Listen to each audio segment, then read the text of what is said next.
Hello बच्चों, आप सभी का मिशन प्रेरणा की ई पाठशाला में दिल से स्वागत है। आज के इस वीडियो में हम लोग कक्षा 7 के पाठ 6 पौधों में पोषण पाठ के अभ्यास प्रश्नों का संपूर्ण हल देखेंगे। पौधों में पोषण पाठ का वीडियो मैंने पिछले 2 दिन पहले डाला था और आपने उस वीडियो को देखा भी होगा। तो इन प्रश्नों का हल करने से पहले उचित होगा कि आप उस वीडियो को अच्छे से देख लें और फिर इन प्रश्नों को हल करें। फ़िलहाल मैं इन प्रश्नों का हल आपको इस वीडियो में बताने जा रहा हूँ, तो ध्यान से सुनिएगा और ध्यान से देखिएगा। प्रश्नों का संपूर्ण हल। अभ्यास प्रश्न, सबसे पहला अभ्यास प्रश्न में देखिए, बहुविकल्पी प्रश्न आपके सामने दिया जाता है।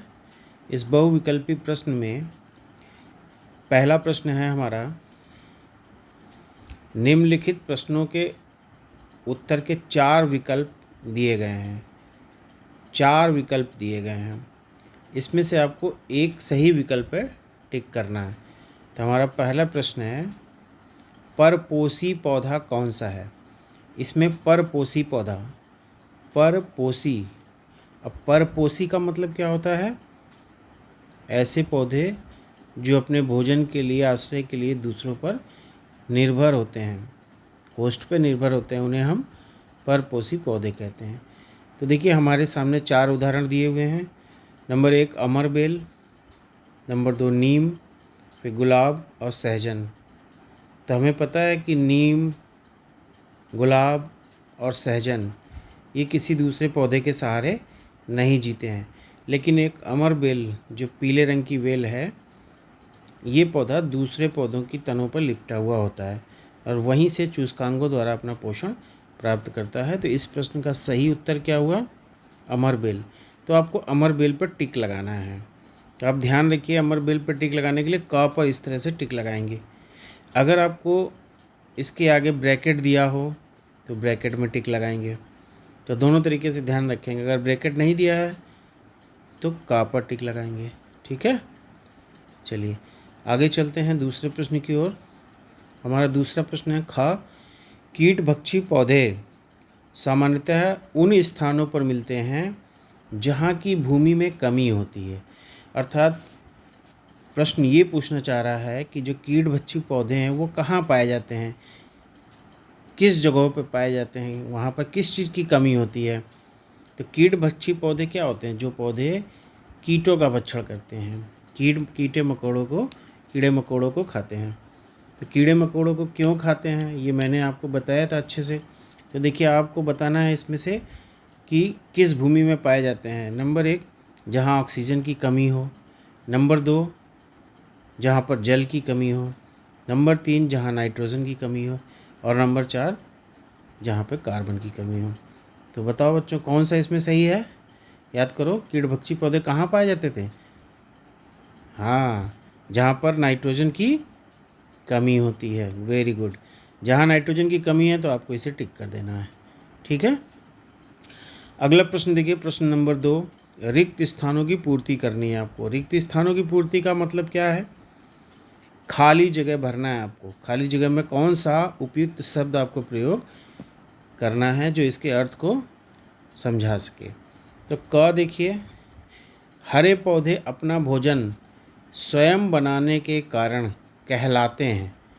तो बताओ बच्चों, हरे पौधे, हमें ये तो पता है कि हरे पौधे अपना भोजन स्वयं बनाते हैं। तो ऐसे पौधे जो अपना भोजन स्वयं बनाते हैं उन्हें हम क्या कहते हैं? वेरी गुड, स्वपोषी। क्या कहते हैं? स्वपोषी। और अंग्रेजी में क्या कहते हैं इसको? नहीं पता? अंग्रेजी में इसे कहते हैं ऑटोट्रॉपिक। क्या कहते हैं? ऑटोट्रॉपिक, जो अपना भोजन स्वयं बनाते हैं। ठीक है, ख पर आते हैं। ख डैश डैश खाली जगह है, पृथ्वी पर ऊर्जा का एकमात्र स्रोत है। तो अच्छा ये बताओ कि पृथ्वी पर ऊर्जा कहाँ से आती है? बताओ, पृथ्वी पर ऊर्जा कहाँ से आती है? गुड, कहाँ से आती है? सूर्य से आती है। तो सूर्य यानी सन पृथ्वी पर ऊर्जा का एकमात्र स्रोत होता है। ठीक है, अगला प्रश्न देखिए, ग, हरे पौधे द्वारा भोजन बनाने की प्रक्रिया, तो ये तो हमें पता है कि हरे पौधे अपना भोजन बनाते हैं, स्वपोषी होते हैं, लेकिन ये जो प्रक्रिया होती है जिसके द्वारा अपना भोजन बनाते हैं उसे हम क्या कहते हैं? क्या कहते हैं? प्रकाश संश्लेषण। प्रक्रिया को क्या कहते हैं? प्रकाश संश्लेषण। और अंग्रेजी में क्या कहते हैं इसको? बोलो, नहीं पता? Photo synthesis. क्या बोलेंगे? Photo synthesis. तो देखिए, नाम को तो याद रखिए, अंग्रेजी में भी इसको क्या कहते हैं? अंग्रेजी में इसे क्या कहते हैं? Photo synthesis. इस प्रक्रिया को, इस प्रोसेस को क्या कहते हैं? Photo synthesis. ठीक है, चलिए अगला प्रश्न देखिए। ऐसे पौधे जो सड़े गले पदार्थों से भोजन प्राप्त करते हैं, सड़े गले पदार्थों से भोजन प्राप्त करते हैं, उन्हें क्या कहते हैं? हाँ, सड़े गले पदार्थ है, बिल्कुल बिल्कुल बिल्कुल, गोबर के ऊपर जो उगता है, क्या कहते हैं उसको? हाँ, मृतोपजीवी। क्या कहते हैं? मृतोपजीवी, यानी जो मृत पदार्थों से, सड़े गले पदार्थों से अपना भोजन प्राप्त करते हैं, ऐसे पौधों को हम क्या कहते हैं? मृतोपजीवी पौधे। जैसे कुकुरमुत्ता, ठीक है। और इसे अंग्रेजी में क्या कहते हैं? इन पौधों को अंग्रेजी में कहते हैं सैप्रोफाइट्स। क्या कहते हैं? सैप्रोफाइट्स। ठीक है, अगला प्रश्न देखिए। ड्रोसेरा। ड्रोसेरा एक पौधा है, किस तरह का पौधा? ड्रोसेरा कीट भक्षी। कीट भक्षी यानी कीटों का भक्षण करने वाला पौधा है, एक कीट भक्षी पौधा है। तो ये प्रश्न आप अपनी कॉपी में उतार लेंगे और इसको अपने अकॉर्डिंग वीडियो देखने के बाद अपने से फिलअप करेंगे, कितना आपको याद रहता है, कितना आप भूलते हैं। ठीक है, अगला प्रश्न देखिए, प्रश्न 3। कॉलम का के शब्दों का कॉलम खा से मिलान करना है। तो कॉलम का में ये शब्द दिए गए हैं, कॉलम खा में ये दिए गए हैं। अब आपको इसमें से सही मिलाना है। तो पहला है का पत्ती। पत्ती का कॉलम खा में सही जवाब क्या होगा? तो पत्तियों में क्या होता है? मृतजीवी से कोई मतलब नहीं, सहजीवी, कीटभक्षी, विषमपोषी नहीं। पत्तियों में प्रकाश संश्लेषण की क्रिया होती है, तो इसको प्रकाश संश्लेषण से मिला देना है आपको। कुकुरमुत्ता, अभी हम लोगों ने इसको चर्चा किया था, इस पर। कुकुरमुत्ता क्या है? मृतजीवी, सड़े गले पदार्थों पर से अपना पोषण प्राप्त करता है। लाइकेन। लाइकेन एक सहजीवी है जो कवक और शैवाल के सहजीवन से बनता है। लाइकेन क्या है? ये एक सहजीवी पौधा है जिसमें कौन कौन से दो पौधे होते हैं? कवक और शैवाल। Very good. ड्रोसेरा, ये कीट भक्षी पौधा है, तो इसको कीट भक्षी पौधे से मिला देना। अब हमारे पास एक ही उत्तर बचता है। तो जंतु। जंतु क्या होते हैं? विषमपोषी, क्योंकि सारे जीव जंतु और मनुष्य अपने भोजन के लिए पेड़ पौधों पर निर्भर होते हैं, इसलिए इनको हम क्या कहते हैं? विषमपोषी। ठीक है, दूसरों पर निर्भर रहने वाले। अगला प्रश्न देखिए। संक्षिप्त उत्तर देना है आपको। संक्षिप्त उत्तर देने का मतलब एक लाइन में आपको उत्तर देना है। तो प्रश्न हमारा क्या है? पत्तियों में पाए जाने वाले हरे वर्णक को क्या कहते हैं? देखिए, यहाँ पर प्रश्नवाचक शब्द है क्या, तो आपको उत्तर को क्या की जगह पर सेट करना है। पत्तियों में पाए जाने वाले हरे वर्णक को क्या कहते हैं? पत्तियों में पाए जाने वाले हरे वर्णों को पर्णहरिम। पर्णहरिम। और अंग्रेजी में इसे क्या कहते हैं? क्या कहते हैं? क्लोरोफिल। अंग्रेजी में इसे हम कहते हैं क्लोरोफिल। तो उत्तर में क्या लिखेंगे कि पत्तियों में पाए जाने वाले हरे वर्णक को बस क्या की जगह पे आपको क्या लिख देना है? पर्णहरिम कहते हैं। अगला प्रश्न है, अपना भोजन स्वयं ना बनाने वाले जीव क्या कहलाते हैं? फिर देखिए आ गया क्या। तो क्या की जगह पे आपको उत्तर लिखना है? अपना भोजन स्वयं ना बनाने वाले जीव विषमपोषी कहलाते हैं। क्या कहलाते हैं? विषमपोषी। तो क्या हटाना है और उसकी जगह पे आपको विषमपोषी कहलाते हैं। गा।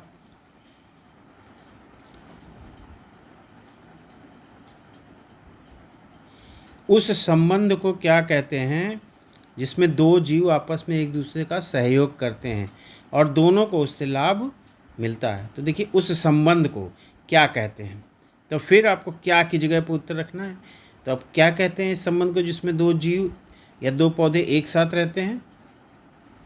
सहजीवन। तो हम यहाँ क्या लिखेंगे, उस संबंध को सहजीवन कहते हैं जिसमें दो जीव आपस में एक दूसरे को सहयोग करते हैं और दोनों को उससे लाभ होता है। तो क्या की जगह पे आपको सहजीवन लिखना है, उत्तर हो जाएगा इसका। ठीक है, तो प्रश्न कैसे लिखना है और इसका उत्तर कैसे लिखना है अच्छे से समझ लीजिए। घ, पूर्ण परजीवी पौधे किस अंग के द्वारा, पूर्ण परजीवी पौधे किस अंग के द्वारा पोषक से जल तथा खनिज लवण प्राप्त करते हैं। तो जो पूर्ण परजीवी पौधे होते हैं सॉरी, जैसे अमरबेल है, तो अमरबेल में जो पोषी पौधा होता है जिसके ऊपर ये अमरबेल लिपटा होता है, तो उस पौधे में, अमरबेल में, इन पौधों के तनों से भोजन और जल ग्रहण करने के लिए चूसकांग पाए जाते हैं। क्या कहते हैं, चूसकांग, जिसे अंग्रेजी में हम कहते हैं सकिंग आर्गन्स। चूसकांग, सकिंग आर्गन्स पाए जाते हैं और इन्हीं चूसकांगों के द्वारा ये भोजन और जल को पोषी पौधे से ग्रहण करते हैं। अगला प्रश्न हमारा है, हरे पौधे में प्रकाश संश्लेषण प्रक्रिया का वर्णन करिए। तो देखिए इसमें आपको क्या, ये विस्तृत उत्तरीय है, एक तरह से आपको इसको अच्छे से इसका उत्तर देना है। तो हरे पौधे में प्रकाश संश्लेषण प्रक्रिया का वर्णन आपको करना है, कैसे प्रकाश संश्लेषण होता है। ठीक है, चलिए देखते हैं। प्रकाश संश्लेषण, हमें पता है कि प्रकाश संश्लेषण के लिए पौधों के जितने भी हरे भाग होते हैं, उन पौधों के हरे भागों में प्रकाश संश्लेषण की प्रक्रिया होती है। और पौधे के हरे भाग यानी पत्ती और हरे तने, इन सभी में प्रकाश संश्लेषण यानी भोजन के निर्माण की प्रक्रिया होती है। अब इस भोजन के निर्माण के लिए हमें किन किन चीज़ों की आवश्यकता होती है। तो देखिए, नंबर 1, प्रकाश संश्लेषण के लिए हमें किन किन चीज़ों की ज़रूरत पड़ती है, बोलिए। हाँ, नंबर 1 सूर्य की ऊर्जा। और प्रकाश संश्लेषण होता कहाँ है, पौधे के हरे भागों में। ये जो हरा भाग दिख रहा है ना, ग्रीन भाग यानी पत्तियाँ, तो पत्तियों में। और ज़रूरत किसकी होती है, नंबर 1 सूर्य की ऊर्जा, number 2 carbon dioxide. Carbon dioxide हमको कहाँ से मिलता है, वायुमंडल से। कार्बन डाइऑक्साइड हमको कहाँ से मिलती है, वायुमंडल से। और तीसरा मुख्य पदार्थ कौन सा है जो हमें प्रकाश संश्लेषण के लिए आवश्यक है, नंबर 3 जल, H2O। और ये H2O हमें किससे मिलता है, जमीन से। किसके द्वारा, जड़ों के द्वारा। जड़ों में जो जाइलम नामक ऊतक होते हैं वो जल को अवशोषित करते हैं और पत्तियों तक पहुंचाते हैं। तो 3 चीज़ों की हमें ज़रूरत होती है प्रकाश संश्लेषण के लिए। नंबर 1 सूर्य की ऊर्जा, कार्बन डाइऑक्साइड और जल। और प्रकाश संश्लेषण की प्रक्रिया में बनता क्या है, भोजन। और वो भोजन किस रूप में बनता है, स्टार्च के रूप में। किस रूप में बनता है, स्टार्च। और कौन सी गैस बाहर आती है इस प्रक्रिया में, ऑक्सीजन गैस। और यही ऑक्सीजन गैस हम श्वसन प्रक्रिया में इस्तेमाल करते हैं। तो ये जो पूरा प्रोसेस है, ये पूरा प्रोसेस ही क्या कहलाता है, प्रकाश संश्लेषण। तो अब हम इसको क्या कहेंगे, प्रकाश संश्लेषण को कैसे डिफाइन करेंगे, कैसे बताएंगे। अगर कोई आपसे पूछता है प्रकाश संश्लेषण की क्रिया क्या है, तो हम क्या बताएंगे कि पौधों के हरे भाग, पत्तियाँ, सूर्य की रोशनी, कार्बन डाइऑक्साइड और जल की उपस्थिति में अपना भोजन तैयार करती हैं, जो स्टार्च के रूप में पत्तियों और विभिन्न भागों में, पौधों के विभिन्न भागों में इकट्ठा होता है और ऑक्सीजन गैस निकलती है। इस पूरी प्रक्रिया को हम क्या कहते हैं, प्रकाश संश्लेषण कहते हैं। अब इस प्रकाश संश्लेषण की प्रक्रिया को आपको रासायनिक समीकरण के द्वारा भी दिखाना है। तो रासायनिक समीकरण के द्वारा आप कैसे दिखाएंगे, कार्बन डाइऑक्साइड प्लस H2O। ठीक है, अब किसकी उपस्थिति में होता है, सूर्य की रोशनी, ऊर्जा। तो सूर्य की ऊर्जा के लिए हम H या सूर्य का प्रकाश लिख सकते हैं। क्या लिख सकते हैं, सूर्य का प्रकाश। सूर्य के प्रकाश की उपस्थिति में और किस में होता है, पत्तियों के हरे भाग यानी क्लोरोफिल। तो ये सारी हमारी रिक्वायरमेंट है, ज़रूरतें हैं, जिसकी उपस्थिति में अब ये भोजन का निर्माण करता है। और तो बनता क्या है भोजन के निर्माण में? स्टार्च बनता है और प्लस ऑक्सीजन गैस बनती है। ठीक है, स्टार्च और ऑक्सीजन गैस। अब ये जो स्टार्च बनता है भोजन, ये पत्तियों में इकट्ठा हो जाता है, फलों में इकट्ठा होता है, फूलों में इकट्ठा होता है, कुछ तनों में इकट्ठा होता है। ये स्टार्च होता क्या है एक्चुअली? ये जो स्टार्च है इसमें ग्लूकोज के, जो हम लोग खाते हैं ना ग्लूकोज, मीठा मीठा लगता है, इस ग्लूकोज के बहुत सारे अणु आपस में जुड़े हुए होते हैं, जिसको हम एक रासायनिक सूत्र C6H12O6, यह है हमारा ग्लूकोज का सूत्र है। किसका सूत्र है? ग्लूकोज का सूत्र है। इस ग्लूकोज के एन मॉलिक्यूल्स, एन का मतलब क्या? कोई नंबर फिक्स नहीं है, बहुत सारे मॉलिक्यूल्स आपस में जुड़कर स्टार्च का निर्माण कराते हैं। तो हम क्या कहेंगे कि स्टार्च क्या होता है? ग्लूकोज का बहुलक होता है। क्या होता है? बहुलक। अंग्रेजी में हम इसको पॉलीमर कहते हैं। ग्लूकोज का बहुलक होता है, जिसमें ग्लूकोज के, स्टार्च में ग्लूकोज के बहुत से अणु उपस्थित होते हैं। ये जो पूरी प्रक्रिया है इसको आपको संक्षेप में दर्शाना है और इसे हम क्या कहते हैं? प्रकाश संश्लेषण। ठीक है, चलिए आगे चलते हैं।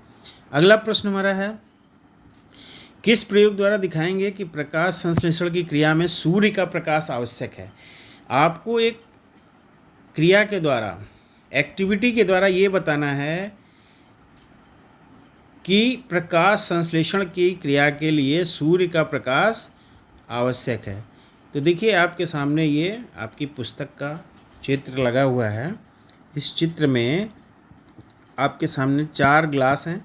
इन चारों ग्लासेस में हाइड्रिला की पत्तियां पड़ी हुई हैं, हाइड्रिला का पौधा पड़ा हुआ है।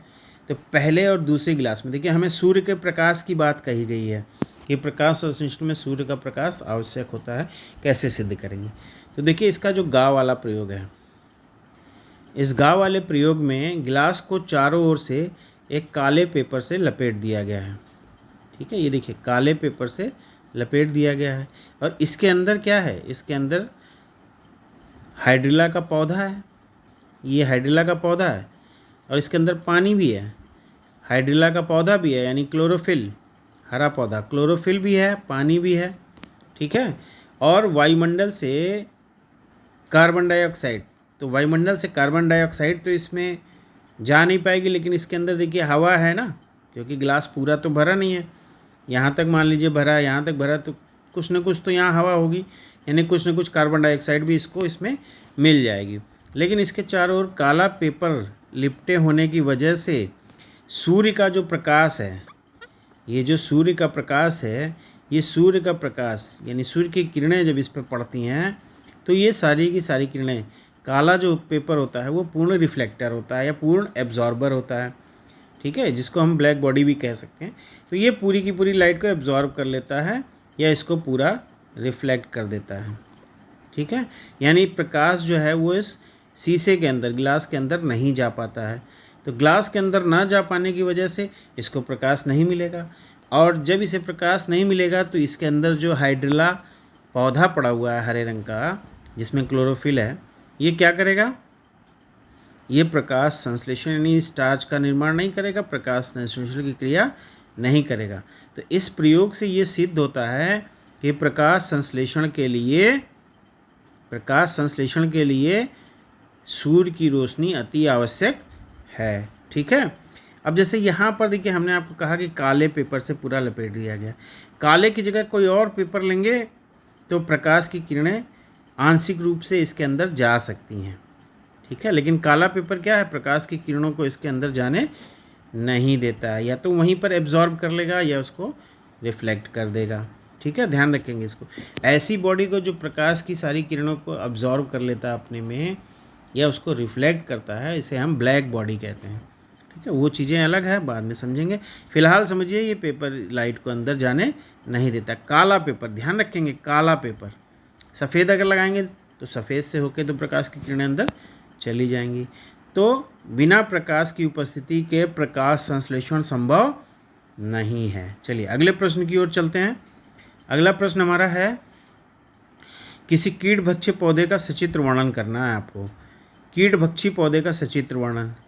तो कीटभक्षी पौधे का सचित्र वर्णन ये आपको करना है। ये देखिए आपके सामने मैंने पिक्चर लगा दिया है कीटभक्षी पौधे का। तो कीटभक्षी पौधा क्या है? जैसा इसका नाम है, कीटभक्षी पौधा यानी ऐसे पौधे जिसमें हरे तो होते हैं, यानी पर्णहरित तो पाया जाता है, भोजन बनाते हैं, लेकिन अपना भोजन तो स्वयं बना लेते हैं, पर ऐसे पौधे ऐसी जगहों पर पाए जाते हैं जहाँ पर नाइट्रोजन की कमी होती है।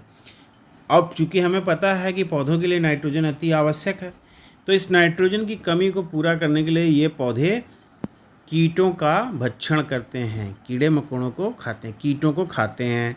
अब कीटों को खाने के लिए इनके पास कुछ विशेष अंग होने चाहिए।